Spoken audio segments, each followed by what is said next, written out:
Welcome to Scorched Earth and a general reading for the sign of Libra, Sun, Moon or Ascendant for the month of November 2025. I hope you're well.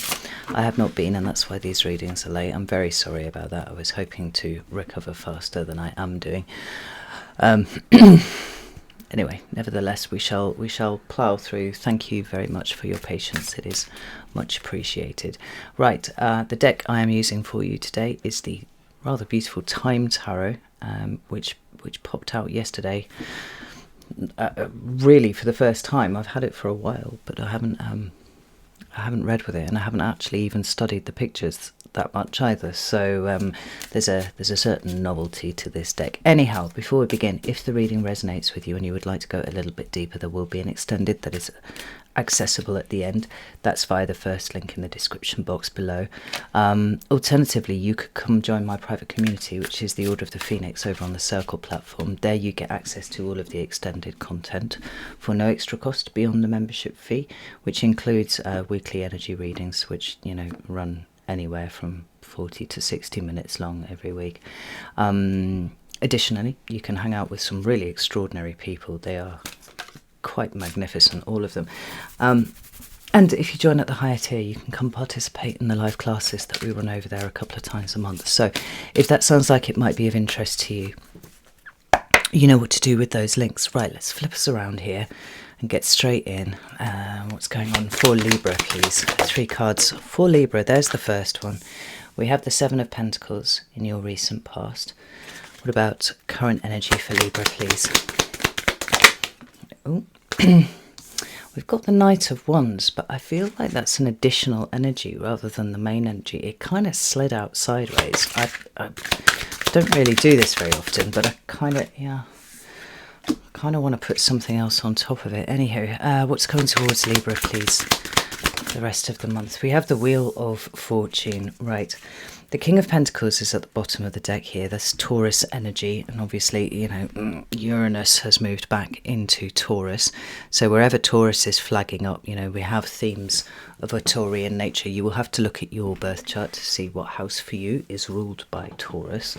But certainly we could be seeing potential disruption going on there, but also equally potential breakthrough. That's funny. I just stopped shuffling the cards and I've ended up at the Hierophant, which is another Taurus card. So then maybe confirmation of that message that I've given to you there. It'll be different for each of you. I'm a Leo Sun and a Leo Moon, but I'm a Capricorn Ascendant, so Taurus rules my 5th house. Like I said, you need to look at your own charts to work out where the energy is happening. Coincidentally, we also have another Taurus card here with the 7 of Pentacles. Now, I just want to pull some clarifiers out here, because I don't think that there is a push towards... not a push towards dissatisfaction. It's more like the things that are wrong in the environment are reaching a point that feels like it's pretty uncomfortable, and this is not by way of punishment, this is by way of forcing some sort of change. We'll get into what that means in a second. Let's just get some clarifiers out on the table. Right, so we have another 5 of Wands here. And the Fool on its side. Tell me about the 5 of Wands and the Knight of Wands.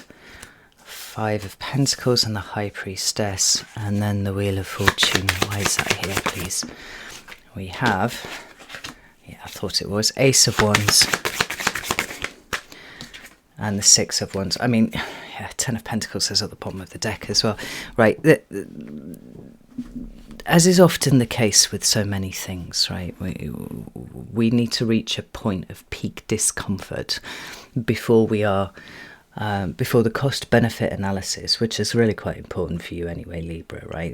Anything that requires you to move the scales around a little bit, it's got to be weighed, it's got to be quantified. We have to be sure that it is the right move forward for you, right? But where we find ourselves experiencing these episodes of peak discomfort, it is so that we take the next step. Now, quite often we can be unsure about what that next step might be, particularly if we're not entirely sure what the problem is. And I do think there is an aspect of that playing out here for you, Libra. I also don't think there's too much of a coincidence that it is the Time Tarot that has come out as your main deck, because it feels like what this situation needs is a little bit of time and a willingness to sit with it getting more and more uncomfortable until the way forward shows itself. Because we certainly do have an indication that that's what's happening here. And we've got the King of Pentacles showing up with the Ten of Pentacles. Although the Ten of Pentacles is a card that people really love to get, it's not plain sailing. You know, people look at it and they say, well, okay, well, this is structure, this is stability, this is wonderful. But the problem comes in the fact that this is card number 10, to wit then what it represents is an ending. And the suffering of this card comes in where people do not wish to allow situations to evolve, right? Where they're probably trying to keep them just a little bit too rigid, because everything changes. It's the only thing that remains consistent, right? Is this fact that everything changes. And everything has its time. And when its time is done, it's time to move on to the next thing. Now, there feels like so much conflicted energy around what it is that is trying to transition into some sort of new state with you.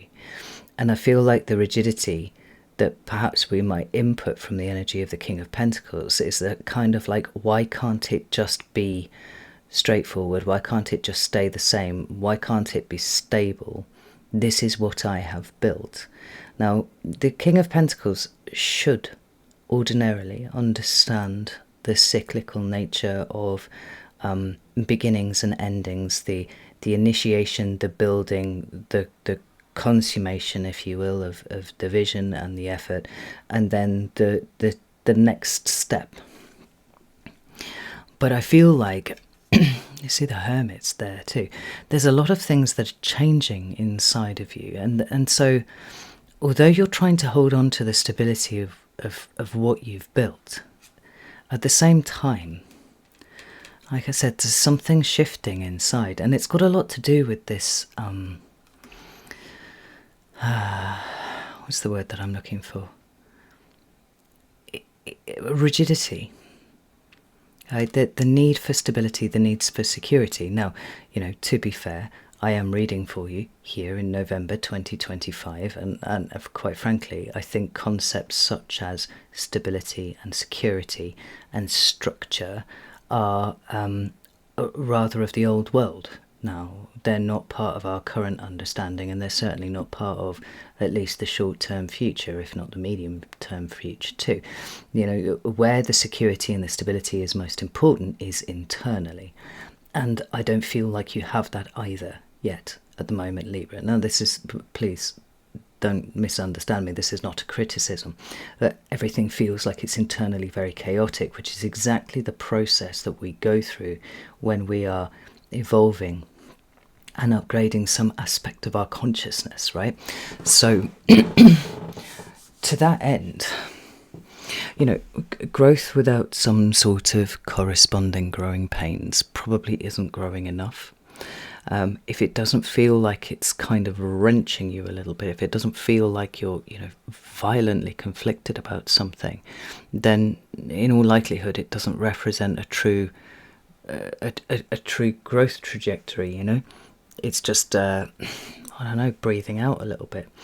So we start over here with your recent past, which is the Seven of Pentacles. Now, this is an interesting place to start on the, you know, the idea of things being kind of uncomfortable, because it speaks at the very least of a certain amount of dissatisfaction with what we have around us. Now, what's interesting is that when you compare this to, or you read it alongside the shadow card, which is the underlying energy for the reading, right, where we've got dissatisfaction with what you've been pouring your energy into, but, and this is perhaps where some of the conflict is coming, we also have a kind of rigidity about what that should look like and how supportive and stable it should be, right? There doesn't feel like there's very much room for flex anywhere, and there's certainly not enough room for this to evolve and grow, right, to be taken to the next level. because we want things to stay the same. And the Seven of Pentacles, like I said, at its best, it's a kind of moderate dissatisfaction. At worst, it can be a hypercritical, outward blaming of situations for the way that you feel inside. Because although in the first instance the Seven of Pentacles is kind of like an environmental card, it speaks to there being issues in the environment. The true lesson that comes along with that is a misalignment betwixt you and your environment, which is to say that generally this card shows up when we are growing, when something is fracturing, when we're no longer resonating with what we have poured energy into creating for ourselves, right? So this can be it can be around the idea of the material, right? It could be your job, it could be your business even, right? It could be all sorts of things like that, but it could also extend to things like relationships as well. The point about it is, in the first moment, the instinct is something outside of me is wrong. The next step deeper is something inside me has changed. And what I really like about the Seven of Pentacles is it's that point where we stop for long enough to look around and try and objectively work out actually which one of these is correct, because it's very rare that the first take that we have on a situation, particularly when that's kind of scanning our internal state, is going to be accurately summarized by there being just some problem that's nothing to do with us but that is impinging on us in some sort of way, right? It's always going to be that deeper level of, why am I not aligned? And that isn't a problem in you. The why am I not aligned is recognizing where you're growing and shifting, and what was good for you, what was representative of what you were investing in because you thought it was valuable, isn't resonating with you now, not in the same way. Now you notice we've got these two cards here and they're both sideways. Both of them are inherently chaotic, I'm afraid to report, Libra. The Five of Wands is instability around almost like the effectiveness of our actions, right? Because it's numbered 5, it has that inherent chaos about it. It's midway through the cycle. It's instability, it's change. The Wands card is the fight. Right? It's Saturn and Leo, it's the struggle. So when the Five of Wands shows up, it's the struggling against everything while it feels like it's collapsing, like, oh, we've got a feeling internally that says we want to do one thing, but we seem to be being dragged in another way. It's the wrestling, it's the fight, it's the conflict. Now, you'll notice, sharp-eyed amongst you, that we've got the Six of Wands over there, and this is really important because these two cards almost need to be read in tandem, even if the other one isn't there, because a Six of Wands without a corresponding struggle is not really worth anything. It's not. It's like trying to, I don't know, it's like having a race with a toddler, right, and then being really victorious because you actually could pay attention for long enough to hit the finish line. Oh, and your legs are twice as long as that child's entire body, right? There's no struggle there, there's no test there, there's no challenge there. Equally, a Five of Wands without even the slightest impression that a Six of Wands could be achieved becomes simply struggle for struggle's sake. It becomes an internal continual collapse where we're trying to find something to stabilize ourselves and we can't do it. Now, the Fool card, as wonderful as it is, and as much as we love the Fool, it is also the representation of pure chaos, right? Now, in the case of the Fool, it is the potential of the moment that can only really be liberated when structure's full. Only then is the Fool free to wander as he likes to do. Depending on your perspective, this is either presenting the possibility of all possibilities and all potential simultaneously, or it's something so unstable that we are unsafe in its presence. because it is reckless and because it is thoughtless, right? It's lacking any kind of experience. It's like, it's the fear of the new quite often. Now, I have to point out that both of these cards were on their side. There, excuse my wolf dog, I don't know what she's shitting on about. And this is quite interesting because when the Fool is on its side, it's like it feels like it's so close, but it's not there. We can't touch it, we can't perceive it, we just feel its presence. And that feels to me like an agitation here. It's like you're waiting for a change that isn't coming. And all the while, you're looking at what you've tried to build, what you've tried to create, and there's just this lack of resonance with it anymore. It's just, it doesn't mean what it used to mean to you. And, you know, if you want to get really kind of shitty with yourself, then not quite knowing why it doesn't align would be a problem for you. But feeling like you've wasted effort would also bring a huge degree of self-flagellation with it, right? It's just like, why have I fucking bothered doing all of this? And it's just no good. I mean, it could be a representation of a really quite over-the-top inner critic that is, you know, ambushing your nervous system at the moment. The thing that we try and do with any card that is numbered 5 is invert it. That's where you, it's how you stabilize an inherently unstable energy. When it shows up like this, it's either getting ready to kick off, and that's interesting because that's a phrase that dropped into my head right at the beginning. It's like you're trying to decide whether to kick off about something or not, Libra, and that may not be for all of you, it's certainly for some of you, right? But sometimes we catch these energies when they're on the turn. Now, I actually think that this card did start off over here, like this, actually inverted.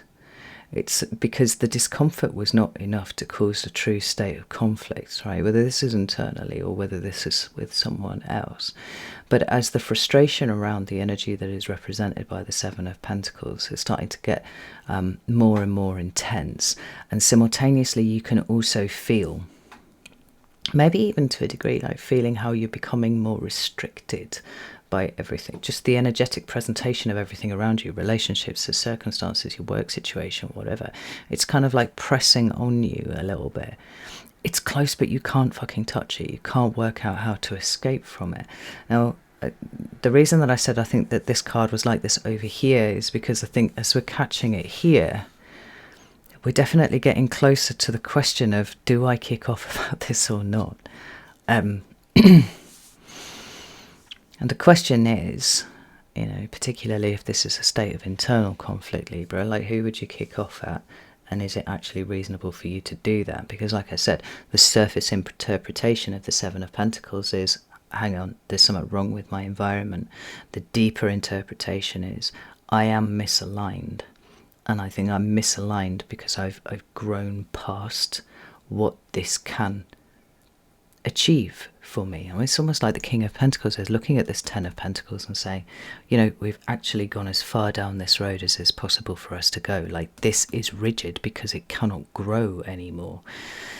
Like, you're perceiving it as a Seven of Coins, a Seven of Pentacles, but actually maybe in reality it is a Ten of Pentacles, which is just now starting to kind of ferment in a way that you didn't want it to. I mean, it's starting to go off, it's starting to go a bit mouldy, you know.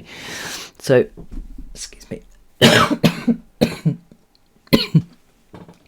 When we move into your current energy, we have the Five of Wands and the Knight of Wands. Now, these are both fire energy cards. We have already seen the Five of Wands, Saturn in Leo. We're noticing here that it is turned up, right? And you know, but it's not quite there yet. Again, it's like we're balancing on the very fucking edge of something, and it feels like to allow this to give way is to well, actually, like this Knight of Wands, rather carelessly charge into a battle that you're not actually sure you even want to fight. And I don't think that you want to fight it, because I don't think that you quite put your finger on where this feeling of conflict is coming from. It feels like it's an internal state, but you may have one or two people that you're finding yourself kind of locking horns with a little bit. But, you know, just as the Fool is notorious for quite frankly just being foolish, right? He's lots of very spiritual, very wonderful things, but actually at the end of the day he can just be a straight up fool in terms of the decisions that he makes. He's hot-headed, he's tempestuous, he's lacking maturity, right? The same can be said about the Knight of Wands, really. I mean, you know, we can say many good things about the Knight of Wands. He's incredibly present. He does that better than any other character across the tarot. He can move very quickly and can make decisions very quickly, but he's also reckless, and he's thoughtless, and he's tempestuous, and perhaps he's even a little argumentative or maybe dismissive. You know, it feels like that same energy of conflict, like, I don't even know if I want to go here or not, but, you know, I'm kind of sitting on the fence with it. This is you, this is not me, right? I'm kind of sitting on the fence with it, and I don't know what it is. There's a big fog around the clarity of the moment, and the pressure that is building up internally is starting to feel like it's suffocating you. And the problem that I foresee with that is that it is very easy to lash out when you are in that sort of energetic space. But this is the thing, because these two didn't arrive totally upright like that, I don't think that you've given way to that, but I think you're being pushed closer and closer to the edge, and at this point it feels like it's just one thing that's going to send you over, and it's that fear of the loss of control, Libra. Right? Whether it's internal or whether it's with other people, it's like there's something holding you back here, and as much as you don't feel to me like you're enjoying it at all, nevertheless, there's some part of you that is submitting to the intuition that seems to be very gently just saying, not yet, wait. And I think that that's I actually think that's a bit of a gift for you, Libra, if I'm honest, because with this much fire going on here, like this is quite a warlike energy, and you know, whether you're at war with yourself or you're at war with someone else, I mean, the end result is the same. Like, you're at war with yourself, and I don't think that I don't know. It feels like misplaced frustrations. And what's adding to the sense of frustration is that you don't know what it is that is really frustrating you. You know, we've got another 5 card here. It's 5 of Pentacles. It's another card that is representing instability. But you notice now that it's here in the Pentacles. Right? We've got the most overt, if you will, representation of stability and security that is available to us to actually build in the minor arcana, and it's here. But we've also got a dissatisfaction with that over here, and then we've got this, and I think a lot of this is hinging around fear for you, Libra, because the 5 of Pentacles it can be about it can be about poverty, it can be about lack, it can be worrying that it's not enough in your bank account, it's worrying that you can't afford to pay your bills, it's worrying that you can't afford to buy food to feed yourself or all your children, right? These are all very much 5 of Pentacles messages, or 5 of Pentacles observations. But that lack can extend to other things too. It can be a kind of emotional poverty, right, where you've got a relationship that is not feeding you and will not allow you to feed it, right? Whether that's a close sexual relationship or whether that's a friendship or something like that. It could be about a business not performing up to standard, and causing problems that way. The thing is, though, it can also be a fear, because Five of Pentacles is a fear energy more than anything else. Yes, it speaks about lack, it speaks about loss to some extent, but sometimes the fear of those things is almost like a more brutal energy. And the reason that I say this is because it feels like this all feels like precipice energy, but you haven't gone over the edge.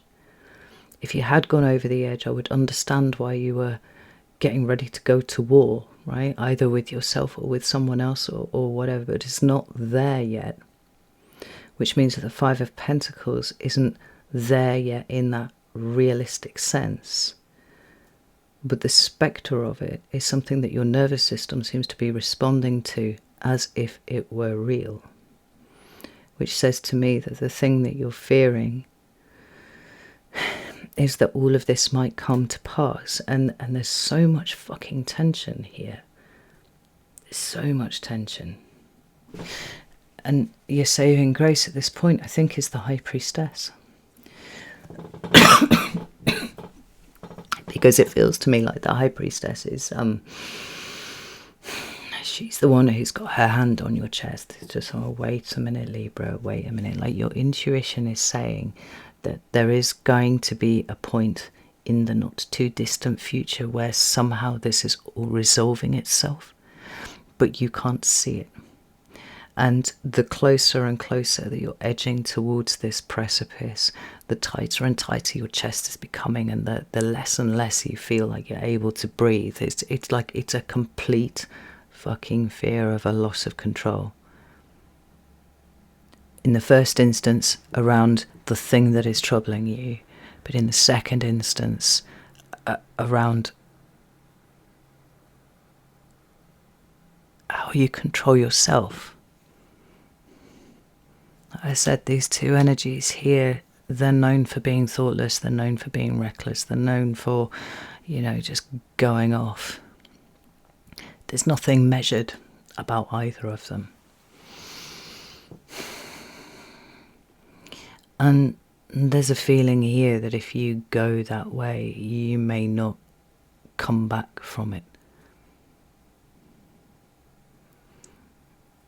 Which is to say, find a way to restore order and restore control of yourself, of the situation, of whatever. It's like there's something really big here that's trying to find a vent.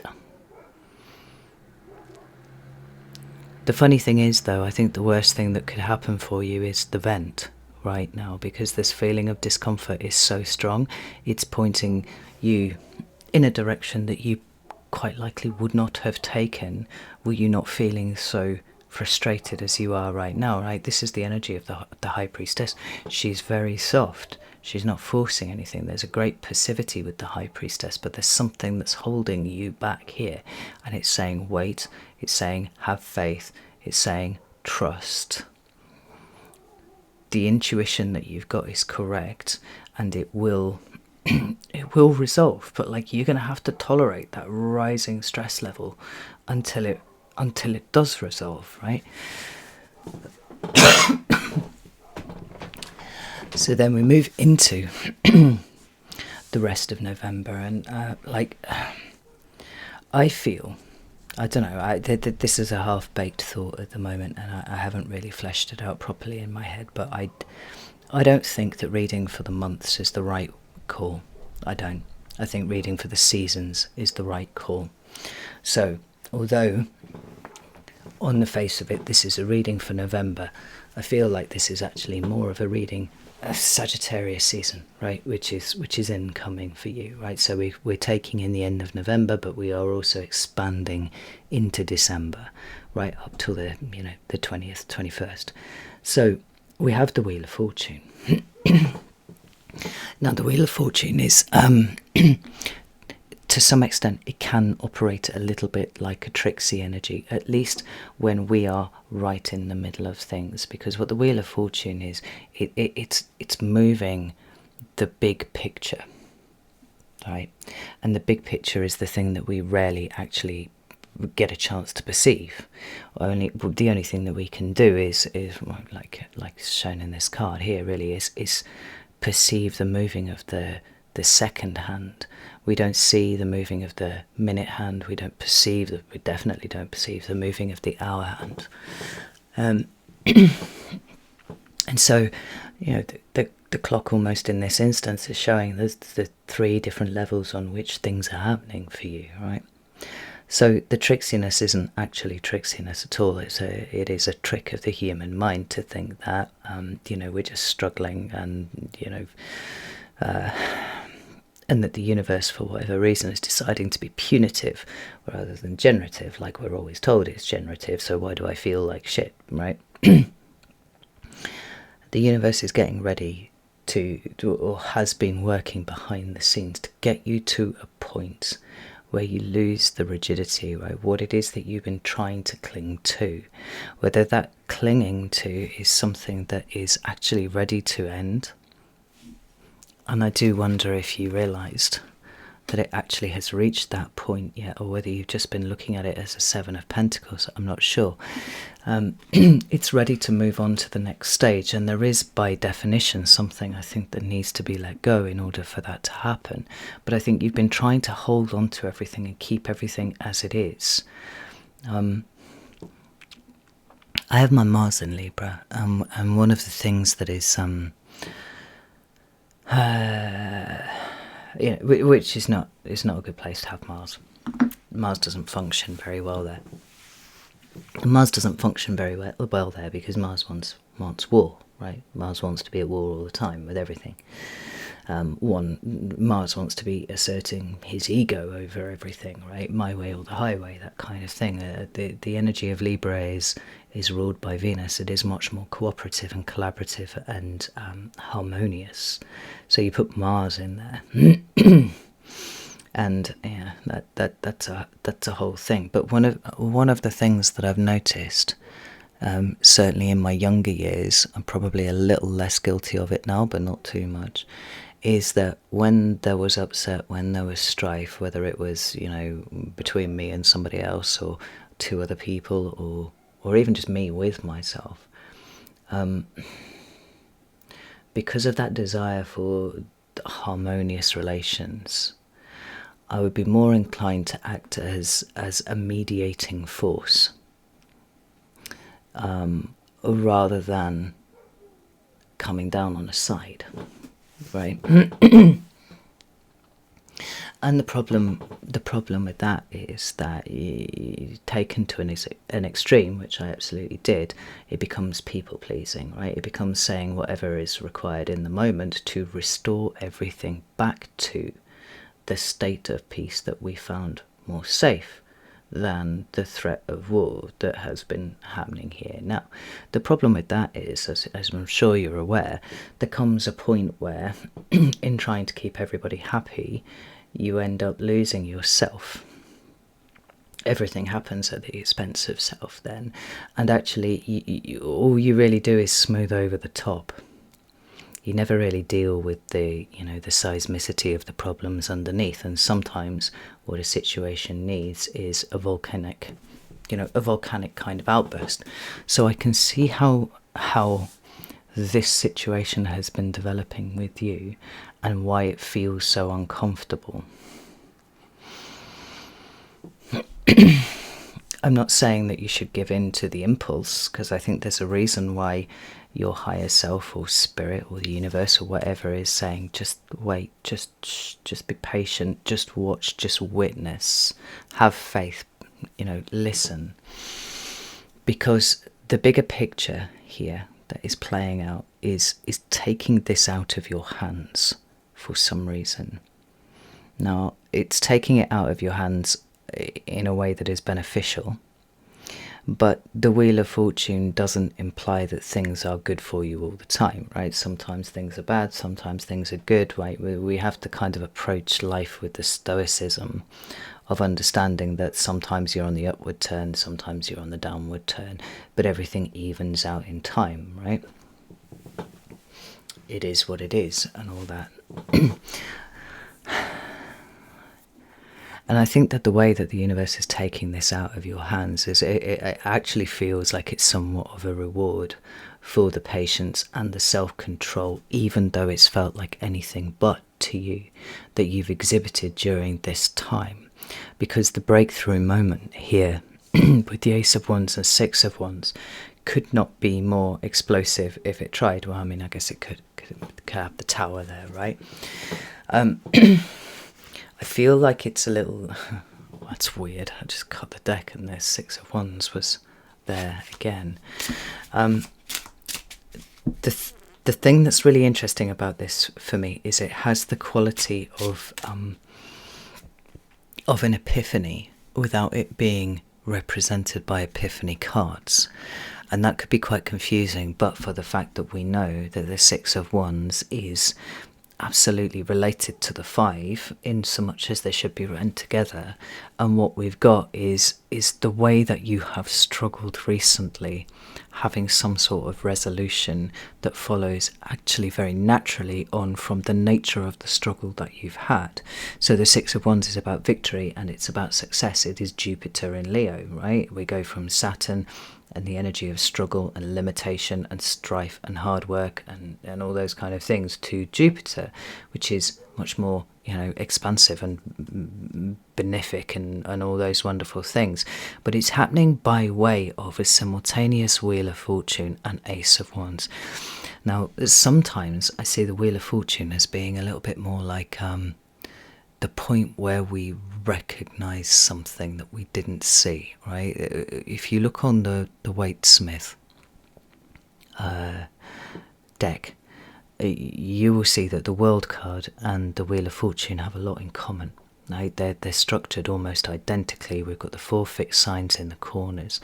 The difference between the World card and how the 4 fixed signs are depicted there versus the Wheel of Fortune is that on the Wheel of Fortune the 4 signs are shown with books. They are studying, they are learning something, they're being taught a lesson that they could not learn any other way, right? And this represents some sort of upgrade in the thinking, some sort of upgrade in the feeling, some sort of upgrade in the self-discipline that was missing in the first part of this cycle but will be now present for the rest of the cycle. Now, when the Wheel of Fortune energies show up, it's often an indication that the universe is seeing what you are doing, is recognizing where you are practicing stoicism and humility and listening to your intuition, even though everything inside of you is screaming. And it lets it get to such a point and it goes, well done, that you passed. That's good. And it's like the relief. But the relief, I think, is mixed in really hard with a recognition of what is rigid and what it's time to let go. And in letting go and making the space, we have immediately an ace coming through to fill the space, which is exactly how these things should go.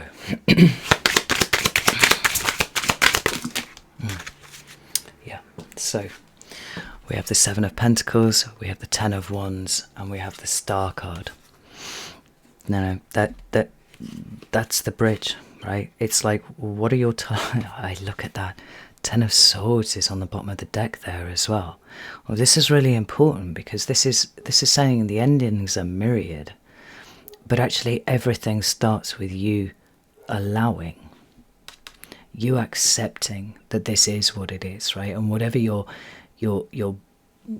base desires are for just fucking tweaking out and shouting at everybody and blaming everybody for what is, it's like, no, this is a tension that I need to learn to hold in myself, right? There's a Seven of Pentacles. I need to struggle.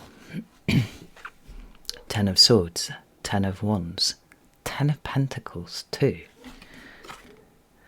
And I need to remain hopeful and allow myself to heal, even though everything feels like it's fighting against me, because it's not. It's when we do spiritual work, we agonize through a kind of situation and then we go, I don't know, sometimes we just give up, right?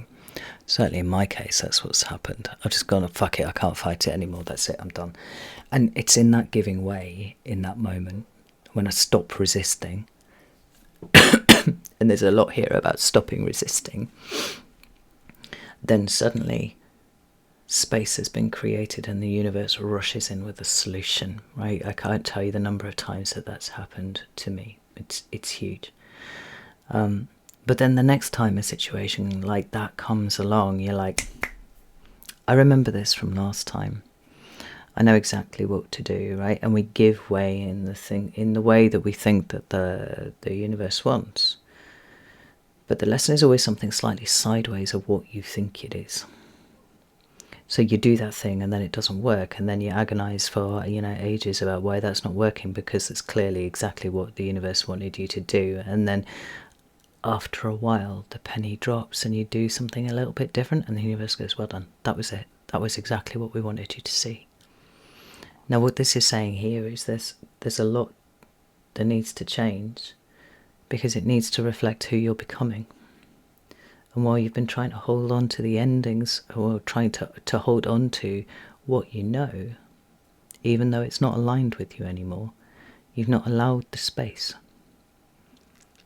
As soon as you give way, as soon as you accept, as soon as you let go, here rush in all of the new things. Ace of Wands, Six of Wands. The struggle is worth it. We've got all the energy of fire, but we've got it landing where it needs to be. Not lost in being at war, but inspired and creative. I mean, this just feels fucking lovely, Libra, to be honest. I think I'm going to leave it here. I'm going to go to the extended now. If you would like to join me over there, you're very welcome to do so. You can do that on Selfie, you can do that on Circle. The links for both are in the description box below. I would be delighted to see you in either place. If that's not your bag, then the message is just hang on a little bit longer, Libra. Have faith, trust, accept, and where you're called to release something, even if you didn't realise you were holding on to it, let it go. Because you're making the space for the things that the generative universe wants to give you, So, know that I love you all very, very much, and I'll see you soon.